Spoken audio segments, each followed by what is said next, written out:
mes entraîneurs, certains que je côtoie encore aujourd'hui, des partenaires d'entraînement, n'auraient pas misé une pièce sur ce que j'ai fait en boxe. Et tu vois, c'était il y a 13 ans déjà. Mais c'est marrant parce qu'aujourd'hui, c'est les premiers à me prendre en exemple dans leur salle en disant, vous voyez, il était nul, il était juste, il avait du cœur, il y allait. Et au fur et à mesure de ses combats, il a progressé. Et aujourd'hui, je suis le champion que je suis devenu. Vous vous apprêtez à écouter la deuxième partie d'un podcast des Déviations. Notre média raconte les histoires de celles et ceux qui ont changé de vie. Pour nous suivre et ne rien manquer de nos actualités, nous vous donnons rendez-vous sur notre site et nos réseaux sociaux. Abonnez-vous à notre chaîne YouTube et suivez nos podcasts sur Acast et autres plateformes de streaming. Tout de suite, un nouveau portrait, une nouvelle histoire, une nouvelle déviation.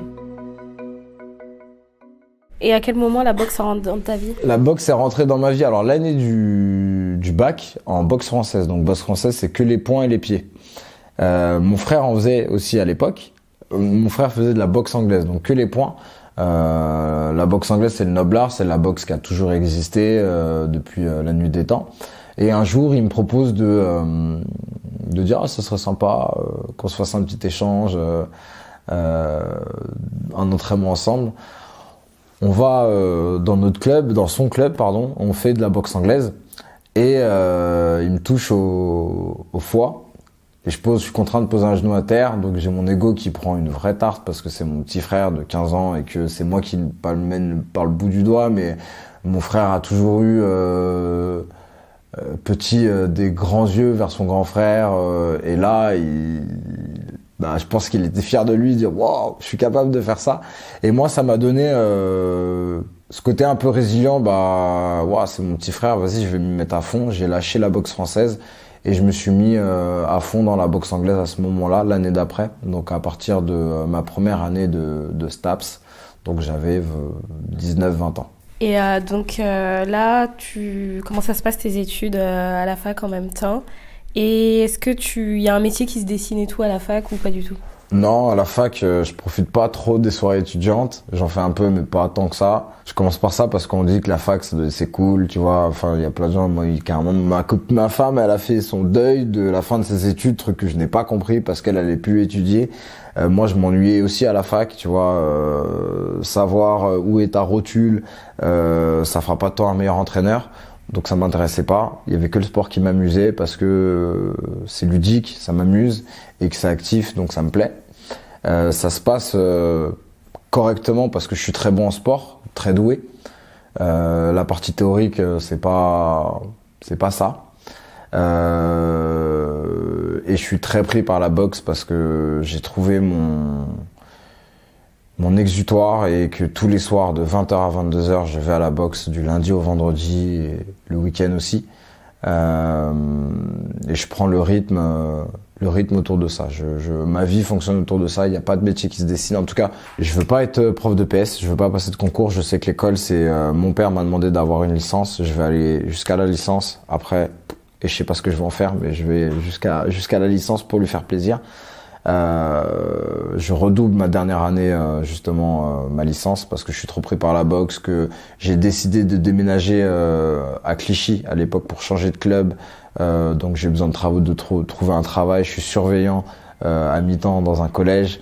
Ça me fait marrer parce que je repense à cette période où je suis adulte, je travaille dans un collège et je fais face à des professeurs très bien, mais aussi très moyen pour certains. Et tu vois, à me retrouver au début à manger dans la salle où on mange, nous, les surveillants et les profs, et entendre, ah non, moi, elle m'a fait chier toute l'année, pardon, mais c'est vraiment ça. Non, je dois faire doubler, et j'entends des trucs, enfin, ça me fout en rogne, donc c'est marrant parce que j'ai lancé le truc dans ce collège où les surveillants se sont mis petit à petit à manger avec les élèves, et j'étais plus à ma place avec les élèves. J'ai été éducateur sportif à ce moment-là aussi, à commencer à enseigner la boxe à des élèves dans un club.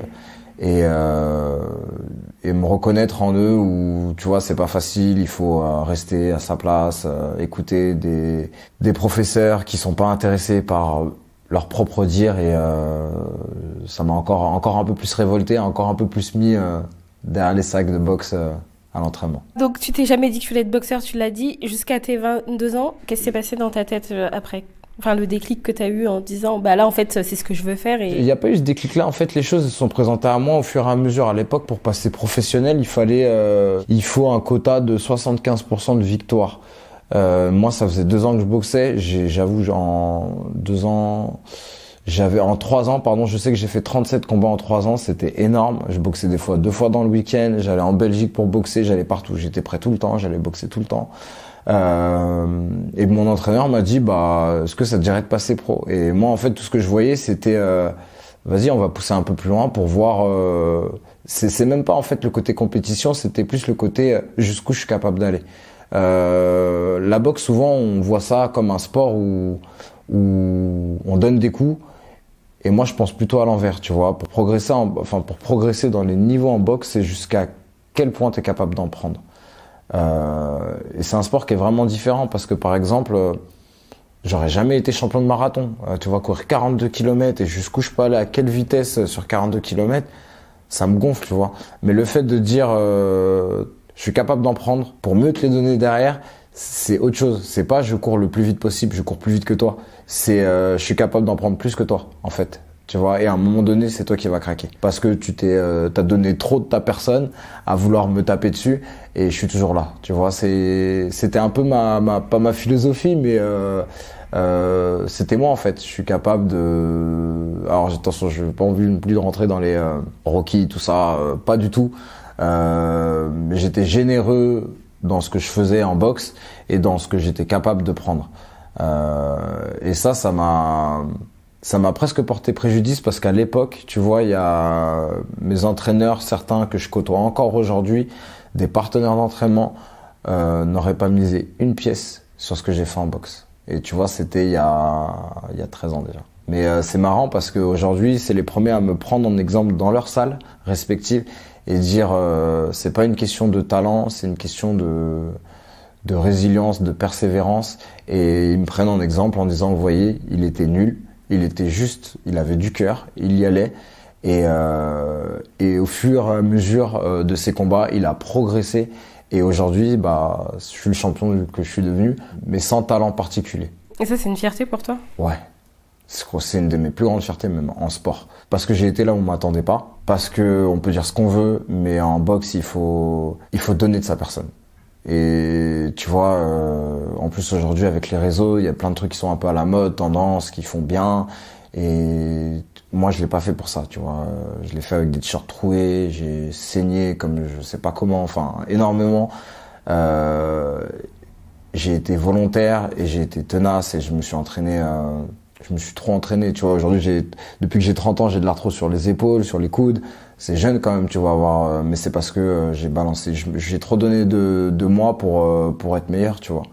Et je suis très fier. Comme je vous ai dit, moi j'acceptais tout, j'étais prêt toute l'année, donc j'ai boxé très vite à l'étranger quand je suis passé pro. Faut savoir qu'en professionnel, en amateur, pardon, je faisais 3 rounds de 3 minutes. En championnat du monde, c'est 12 rounds de 3 minutes. Donc il y a une étape avant de pouvoir faire un championnat du monde, une préparation. Donc tu fais des compétitions en 4 rounds. Quand tu passes la compétition, tu passes une compétition en 6 rounds, en 8 rounds, en 10 rounds pour faire un championnat de France.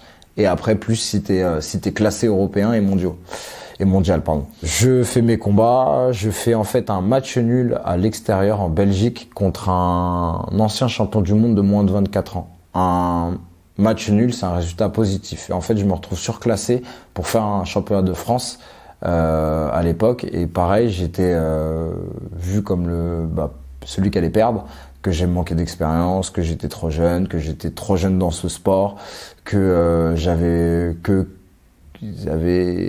à peine 50 box et que c'était pas possible. Et finalement, j'ai fait une masterclass, une leçon, une correction à mon partenaire. Je l'ai surclassé. Et là, ouais, mon père, ça a été, j'ai presque envie de dire le revers de la médaille, mais c'est pas ça. J'ai été une fierté. Là, tout le monde était au courant. Et j'en ai voulu là aussi. Tu vois, c'était une période un peu compliquée pour moi parce que, en gros, je brille, t'es là. Et avant, j'existais pas. Limite, t'avais honte. Et je pense que ça a été compliqué pour moi de passer à autre chose. J'ai mis du temps, là, c'est passé. Mais ça a mis beaucoup de temps, tu vois, où je me rappelle une fois, j'avais fait un message de remerciement, ça c'était à mon deuxième titre de champion de France, un message de remerciement sur ma page, à mes sponsors, à mes entraîneurs, à ma famille, et je précise à ma mère. Et mon père m'envoie un pavé comme ça, en disant « Mais tu te rends compte tu me fais passer pour qui je suis inexistant. » Et donc je sais plus si on s'appelle, je crois que je l'appelle et je lui dis mais écoute, déjà c'est les réseaux. Et deuxièmement, en fait, faut pas t'étonner, t'es fier quand je gagne. Mais quand je perds, maman elle est là, toi t'es pas là, tu vois. Et je pense que ça l'a fait aussi cogiter. Donc et tu vois, j'avais 25 ans, donc c'était un âge où j'avais encore des choses à régler avec lui. Aujourd'hui, je dis plus rien, tu vois. Aujourd'hui, c'est bizarre un peu ce que je vais dire, mais en tant que papa, j'ai presque l'impression d'être le parent de mes parents, tu vois, où j'ai envie de prendre soin d'eux et j'ai pas envie qu'ils se racassent sur des détails et j'ai surtout pas envie de les blesser, en fait. Je suis devenu champion de France en mai 2014, du coup, et je défends le titre pendant quelques années. Donc je suis 4 fois champion de France et pour moi ça a été une immense fierté parce que j'ai commencé la boxe, j'avais presque 20 ans. Que personne misait sur moi et que finalement c'est pas genre une fois sur un coup de chance, tu vois, c'est 4 fois de suite. Et après je suis monté dans les classements et fait des championnats de l'Union européenne pardon, championnat du monde. Donc l'Union européenne j'ai gagné 2 fois, j'ai perdu un championnat du monde à Dakar, ça c'était chouette aussi de le vivre en Afrique.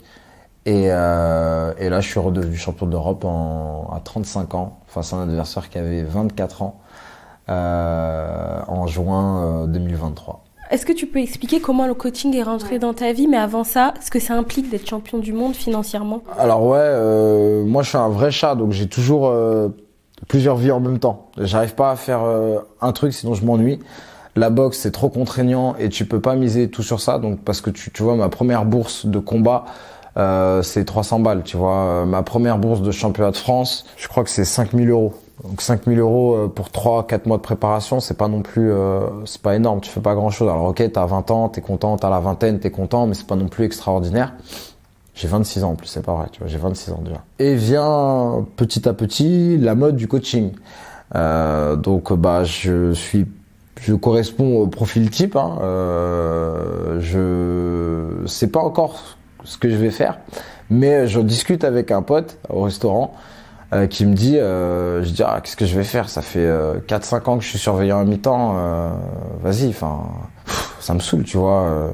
Et c'est lui qui me dit mais pourquoi tu fais pas du coaching, t'es toujours là en train de te prendre la tête sur les entraînements, tu veux toujours faire plus, tu pousses et tout, tu pousses les autres athlètes, tu devrais tenter, tu vois. Je dis ouais, c'est pas bête, bah écoute, je vais essayer. J'ai demandé à un autre pote à moi qui était dans le milieu, s'il connaît pas quelqu'un qui cherche, il me dit que si, et ça tombe à pic, et il cherche quelqu'un en boxe anglaise, donc je tente mon premier cours avec 2 top modèles russes. Donc je fais un coaching en anglais, mon premier coaching en anglais, ça se passe plutôt bien. Le patron de la salle est content et m'engage sur l'année. Ça commence en fait comme ça. Et puis de fil en aiguille, je fais mon réseau parce que ça commence à me déranger aussi. Pareil, je suis un peu appelé à la dernière minute pour donner des heures un peu pas cool, tu vois. Genre à 18h, on t'appelle pour donner un cours à 21h. C'est un peu moyen. Donc pareil, j'ai pas d'enfant. Je suis déjà avec ma future femme. On est jeune, c'est pas un problème, mais petit à petit, je sens que ça va me déranger. Et donc, avec mon réseau, je décide d'arrêter de travailler dans cette salle et de faire un peu mon emploi du temps comme je le souhaite, parce que le coaching, faut savoir, c'est souvent tôt le matin, avant que les gens aient travaillé, la pause déj et le soir après le travail. Et moi, je m'organise en fait pour travailler le matin et m'entraîner le soir. Donc, c'est un peu parfait parce que mon emploi du temps, je le mène comme j'ai envie. Avec une conscience très professionnelle et un sérieux aussi très professionnel pour la boxe, et j'arrive à gagner ma vie comme ça pendant jusqu'à 2022. Et après en 2021, on monte une structure, une salle de sport autour de la boxe à Levallois avec mon associé Valentino. On voulait monter un truc où, tu vois, lui est préparateur d'athlètes de haut niveau qui peuvent être un peu connus. Et on était tous les deux un peu exploités de par notre image. On s'est aligné des mots, on a de la prestance quand on donne nos cours. Et les chefs d'entreprise, les patrons des salles nous veulent parce que la boxe est un peu à la mode et qu'ils veulent sortir un peu de cette image de Rocky un peu macho et qu'on correspond parfaitement au profil. Et en fait, on s'est dit, mais avant de se connaître, en tout cas, moi je me le disais, tu vois, que j'avais l'impression d'être encore exploité, tu vois. C'est genre, tu m'utilises, tu me payes comme ça t'arrange, c'est moi qui fais tourner une partie de ta salle. En fait, je peux le faire tout seul. Et à l'époque, j'ai été sollicité par une salle pour monter une franchise d'une salle qui existe, qui s'appelle Apollo. Et le mec m'a demandé, à la fin, je lui ai dit, mais en fait, ce que tu fais, je peux le faire tout seul, j'ai pas besoin d'une franchise. Et il m'a demandé si c'était une question d'ego. Et en fait, j'ai beaucoup réfléchi parce que je l'ai pas mal pris, mais je t'ai juste dit que je pouvais le faire tout seul, que j'avais pas besoin de toi. Et tout de suite, tu me renvoies un truc genre, c'est négatif, c'est de l'ego. Et avec du recul, c'est pas de l'ego, c'est juste que je me rends compte que j'arrive à réunir des gens avec des valeurs qui ressemblent aux miennes, qui humainement me ressemblent. Et en fait, j'ai envie de faire un truc qui me ressemble, tu vois, qui est simple, qui chacun vit la boxe, en tout cas dans mes cours, comme il le veut. Mais c'est pas cette salle, c'est comme ça, tu vois. En fait, notre salle, elle est avant tout humaine, elle est avant tout petit comité. Je vais pas te dire tous mes élèves ne sont pas mes amis, tu vois, mais on peut avoir des vraies conversations. Et je trouve que tu vois, la tendance sport, il y a eu une mode, tu vois, entre les salles élitistes qui sont hyper chères, les salles low cost où tu trouves tout et n'importe quoi, mais tu sais pas quoi faire parce que t'es pas accompagné. Et nous, on voulait trouver un truc entre les deux, tu vois, où c'est à moitié personnel.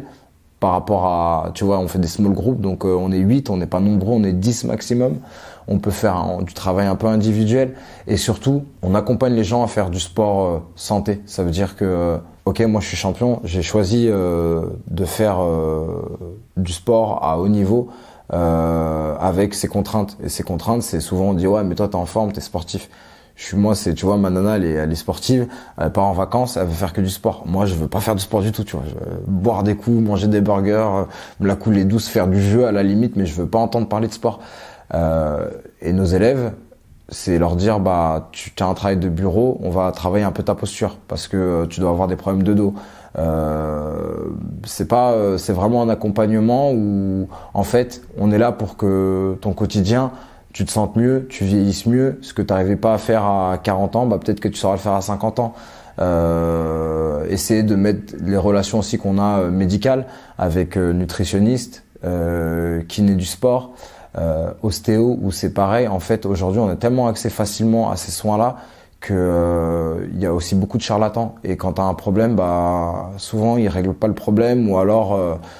c'est parce que tu as pris 36 000 rendez-vous et que tu es enfin tombé sur un bon kiné. Et nous, tout ça, on va te l'apporter. Ça veut dire que on va avoir un bon kiné du sport qui s'occupe de moi, donc en qui j'ai entièrement confiance et qui sait que la kiné, c'est avant tout du mouvement. C'est avant tout, et c'est pas aujourd'hui ils te branchent sur des machines, ils en font 5 en même temps, ils te redonnent un rendez-vous pour demain ou après-demain, et toi en fait t'es qu'une carte bleue et les rapports humains ils n'existent pas. Vous êtes combien à la Glove Academy et t'es passé de auto-entrepreneur en reprenant la salle à entrepreneur aujourd'hui? Est-ce que tu boxes toujours autant qu'avant? Non, alors aujourd'hui je boxe pas autant qu'avant parce que déjà j'ai pas le même âge. C'est des grosses préparations, donc tu vois, c'est minimum 6 semaines, une préparation de combat. Et tu vois, là, je suis revenu de vacances, donc je dois boxer en novembre. J'ai pas fait grand-chose pendant 3 semaines et je suis déjà fatigué. Je dois reprendre, en fait... ce qui est compliqué maintenant, c'est la capacité à se faire du mal, tu vois. J'ai envie de faire du sport loisir, j'ai envie de faire du sport santé, j'ai envie de le faire pour me faire du bien. Et malheureusement, dans tous les sports, hein, je pense, il faut avoir ce truc de non, je me fais mal. Donc je suis obligé de passer par là. Elle est pas agréable cette période, elle est pas cool. Elle est pas cool à la maison non plus parce que je suis vachement plus centré sur moi-même et moins cool tout simplement. Il y a le problème de poids aussi, tu vois, parce que j'ai commencé à 19 ans à moins de 64 kilos et que j'en ai 35 et que je boxe toujours dans la même catégorie de poids.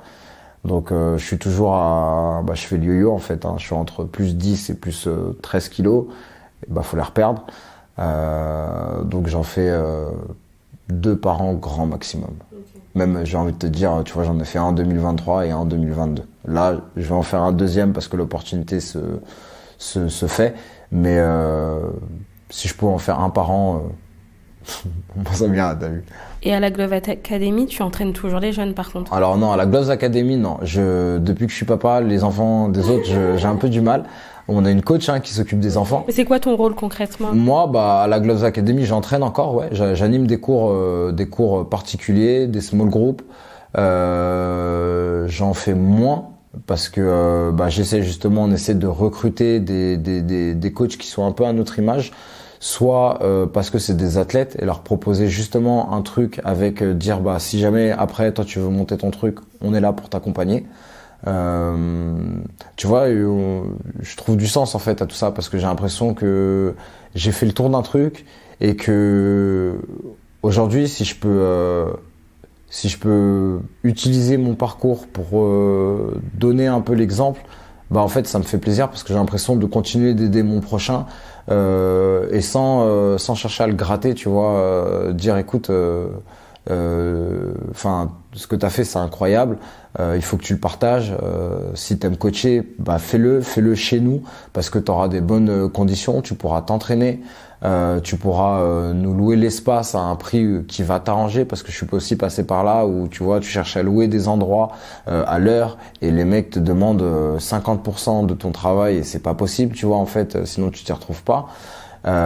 Et puis surtout dans l'idée de dire à partir du moment où tu es boxeur professionnel, je vais reprendre une phrase de mon associé, mais c'est vrai, t'es déjà entrepreneur parce que tu dois être hyper sérieux sur ton encadrement, sur qui t'encadre, tes entraîneurs, sur tes sparring partenaires avec qui tu vas partager les entraînements pour simuler des combats. Pour ton image, parce qu'aujourd'hui avec les réseaux, j'étais pas encore je suis arrivé un peu tard sur ça, donc je suis un peu encore maladroit sur les réseaux. Mais tu vois, aujourd'hui, il y a des mecs, ils ont 500 000 followers, ils sont athlètes, et en fait, ils ont pas mal de sponsors qui les aident. Et ça, tout ça, c'est un vrai. T'es pas juste sportif, tu fais plein de trucs à côté. Et si moi, je peux apporter à des jeunes athlètes ça, ouais, ça m'intéresse. Est-ce que tu as des nouveaux projets en tête là Et oui, on a un projet, on aimerait bien ouvrir une deuxième salle parce que la première elle marche bien. Nous c'est plus un studio, en plus c'est pas grand, on a 120 mètres carrés, on commence à être full et l'idée c'est de grandir. On a une bonne équipe de coachs, c'est même pas une équipe, on est des camarades où tu vois il y a pas de hiérarchie en fait. Ils sont entrepreneurs, auto-entrepreneurs pour l'instant, et certains vont avoir ce souhait aussi un jour de monter leur espace. Et je trouve que, tu vois, on est une petite famille. Alors, les relations sont pas, ne durent pas forcément toute la vie, mais c'est cool, c'est une chouette aventure. Et si on peut se grandir, en tout cas comme ça, je trouve ça génial parce que, comme je te disais tout à l'heure, il y a 15 ans.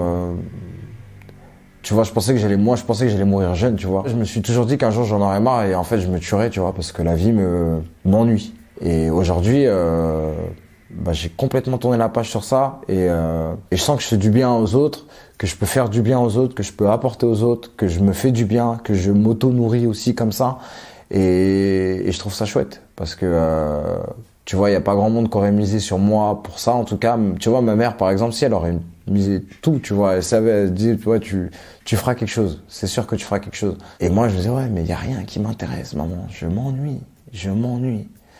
Tu vois, et il y a que quand je suis justement écorché, mais le côté qui peut être un peu positif, tu vois, où Quand je suis heureux, ouais, je suis trop heureux. Bah ouais, c'est cool. Sauf que la vie, c'est pas tout le temps comme ça. Et même si maintenant, c'est toujours un peu comme ça, un peu moins, parce que bah tu vois, j'ai toujours plein de trucs à faire et je trouve ça cool. Je pense la seule difficulté que je vais avoir aujourd'hui, en tout cas, je la connais. C'est le jour où je vais arrêter la boxe définitivement. Parce que l'adrénaline, elle est énorme. Tu vois, là, mon prochain combat, je risque de boxer devant 15 000 personnes.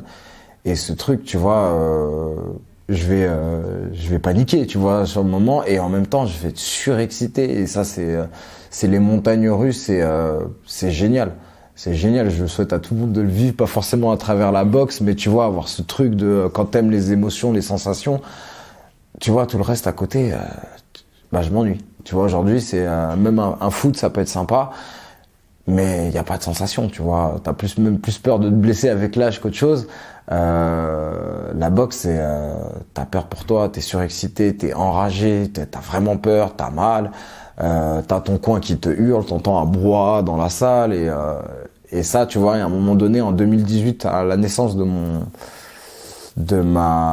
fils, il y a eu le Covid, donc j'ai voulu arrêter, j'ai été contraint d'arrêter, et très vite, bah, je commençais à m'ennuyer, tu vois, à me dire, faut que je trouve un truc. Et là, j'espère que la Gloves Academy, que ma famille, que le fait qu'on veut grossir aussi la Gloves Academy, ça m'occupera suffisamment l'esprit pour pas que je me dise justement, mais je m'ennuie là en fait. Aujourd'hui, aux gamins de 14 ans, je leur dirais, va tout droit, continue. Si t'as une idée en tête, fais-toi confiance. Parce que je pense que toi aussi tu te rappelles, hein, sauf si tu savais déjà ce que t'allais faire, mais tu vois, tu vois, en troisième, il faut que t'ailles en général ou que tu fasses déjà des choix. Et en fait, très vite, on te demande de faire des choix et tu sais jamais si c'est le bon. Et quand t'as le bac, bah c'est pareil, on te demande de faire des choix, tu sais jamais si c'est le bon. T'as toujours des gens autour, même si c'est bienveillant. Il y a toujours des gens qui vont te donner des conseils, mais qui sont pas à ta place, qui savent pas qui t'es vraiment, tu vois. Il y a aussi ce truc de, ok, elle me dit ça, mais elle me voit comme ça, mais moi je suis pas comme ça en vrai. Et je trouve que c'est hyper compliqué de faire ces choix-là, en tout cas de se faire confiance à soi pour dire, je fais ce choix-là. Et on verra. Ça m'emmènera quelque part, tu vois. Il y a pas, tu vois, je te dis de foncer. En même temps, le chemin, il est pas tout droit. Il y a des bosses, il y a des obstacles, c'est compliqué. Mais je suis sûr que s'écouter, se faire confiance, c'est primordial. Et il n'y a pas d'âge. Bah justement, qu'est-ce que tu veux pour tes enfants aujourd'hui ? Mes enfants, je veux qu'ils soient bien dans leur tête, je veux qu'ils soient bien dans leur corps. Pourtant c'est marrant parce que je garde cette exigence, je suis exigeant sur certaines choses, tu vois. J'ai été un peu traumatisé, je pense. Pour le coup, je sais pas si c'est mon père, je pense que c'est plus ma mère, mais sur la tenue, c'est être respectable, tu vois, être respectable, tu vois, être respecté et respectable. C'est-à-dire avoir une bonne tenue, bien se tenir, tu vois. Moi, je vis en survêt, je suis en tenue de travail, mais je me tiens bien. Je veux pas, c'est des choses, tu vois, bien se tenir à table. C'est des trucs pour certains c'est ridicule et c'est les exigences que j'ai, tu vois. T'as le droit de pleurer mais t'es pas obligé de hurler pour que tout le monde t'entende. La fille ou la fille ou le garçon, hein, les deux, hein, c'est pareil. Il y a pas je suis pas de genré non plus. Mon fils a une brosse à dents rose, ça me pose aucun problème, tu vois. C'est lui qui choisit. Ouais, je veux qu'ils sentent bien, tu vois. Je veux qu'ils aient confiance en nous. Tu vois, c'est facile à dire, hein. Mais j'espère qu'il y aura, à aucun moment il y aura un fossé. Tu vois, il y a eu plein d'évolutions avec le temps. Tu vois, les métiers, tout ce qui touche Internet, la connexion, le digital, il y a plein de choses qui changent. Même les monnaies changent. Enfin, il y a plein de trucs. Déjà, j'ai l'impression d'être un vieux, tu vois. Donc, je me dis, dans 10 ans, mes enfants, ils auront 15 ans. Je serai encore plus vieux. Et tu vois, pas me fermer la porte et te dire non. Parce que, tu vois, moi, mon père, le coaching, ça n'existait pas. Bah, ça s'est révélé. Aujourd'hui, c'est mon métier.